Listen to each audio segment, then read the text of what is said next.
place. We're going to try again anyway to have it. Luis Miranda is a former DNC communications director, and he joins us tonight. Luis, thanks a lot for coming on.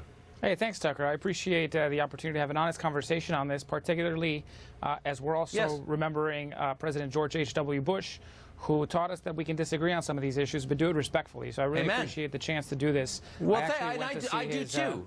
Yeah, I went to the Capitol yesterday just after leaving the studio here to see him. Took my kids, and that was one of the things we talked about, is that there's going to be different perspectives on these issues, but we can talk about them respectfully. Right. And I think what you've laid out here brings up some very legitimate issues. The question is, that's what I like about what's happening in Tijuana, and I feel deeply for the people of Tijuana because I think they're going through what a lot of Americans have gone through.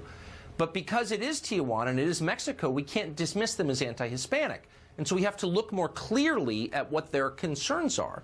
And so my question to you is a very simple one. Looking at the concerns that we just played on tape, and those are real, does it make you a little more empathetic toward our fellow Americans who have similar feelings? I think we have to be empathetic all around here, which includes people who have legitimate concerns, but a lot of those concerns are being stoked without a basis of reality. And so here's the problem, that a lot of these immigrants that are part of this caravan are decent people who are fleeing either violence or economic situations that are untenable.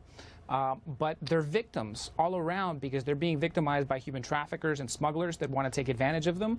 I agree with that. And so there's actually an AP analysis that just came out that 4,000 of these people have disappeared in the last few years on the way. Yes. In other words, their families have no idea what happened to them. They either got murdered or worse just along the way.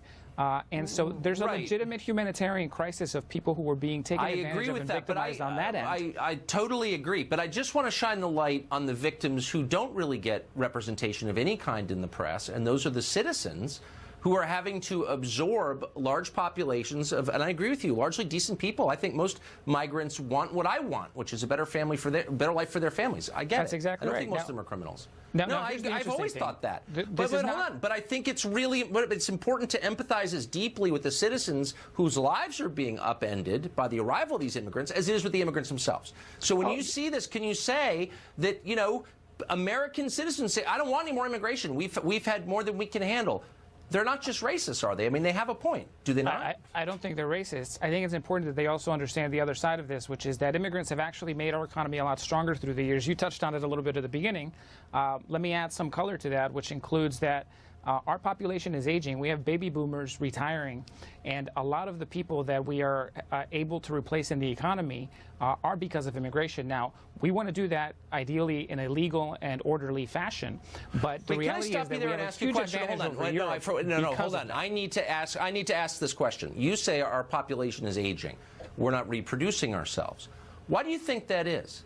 Nobody seems to pause and ask, why can't young Americans afford to get married and have children, afford to buy homes and cars? And their solution, the elite solution, is we'll just bring in new people. But what about the Americans, the young people? I'm a 30-year-old American. I can't afford to have kids. Does anybody care about that person? I mean, Absolutely. Maybe there's a real problem here that we should... Well, really? Because I never hear that person addressed ever. No one ever says that. It's like, oh, we need immigration. It's an industrialized country issue more than it has to do with... But I'm an American. But hold on. I'm an American, okay? So my concern is for my fellow Americans, and they can't afford to have children, but rather than fix their problems or even think about them, we're like, we'll just import new children.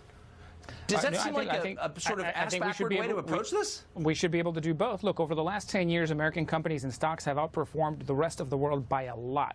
American companies and the economy have been so strong over the last 10 years compared to anything else in the world. And part of the reason for that is because we have an economy that is constantly renewing itself. And so we absolutely should be able to have an economy where people who want to have children can do so. But it doesn't mean that we don't have the space to absorb it. No, but hold on. But that's not what you're saying. Hold on. You just said we need to bring in people because Americans aren't reproducing in sufficient numbers. And my question is, why aren't our leaders thinking about how our people can afford to have children? They don't even consider that a subject worth studying, much less trying to fix. It's just like, oh, well, they're not having enough kids.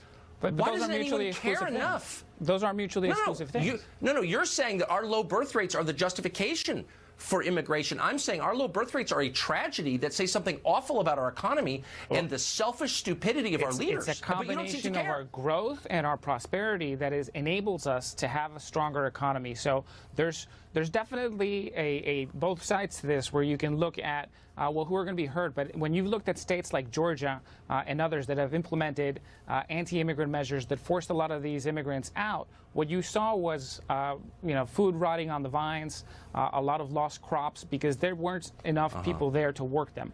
And so the reality is that we can both do something about strengthening the economy for people who are suffering and who are American and who have lived here their whole lives. They want to have children. They want to have an opportunity to do better than their parents Maybe did. someone should care about them a little bit. Absolutely. Yeah, it's the most important thing. Nothing is but even that close doesn't to mean as that we have to important as demonize the immigrants who are legitimate I'm victims not of this demonizing anybody. I'm not against the immigrants. I just am for Americans, and nobody cares about them. It's like, shut up, you're dying, we're going to replace you. And it's deeply offensive. Anyway, we're out of time. I hope you will come back, because I enjoyed that conversation. Thank you. Likewise, Tucker. Thank you.